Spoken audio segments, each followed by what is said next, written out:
kakak beradik ini adalah anak dari keturunan Raja Lima yang ke-12. Oke.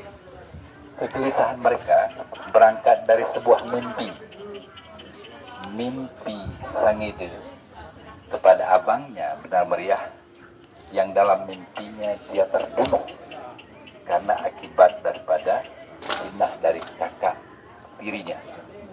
Di dalam mimpi itu Benar Meriah mengajarkan kepada Sangide tentang kemudian dalam mimpi itu kemudian Benar Meriah menjadi seekor gajah putih, dan kemudian Benar Meriah mengajarkan kepada Sangide bagaimana menjinakkan gajah putih.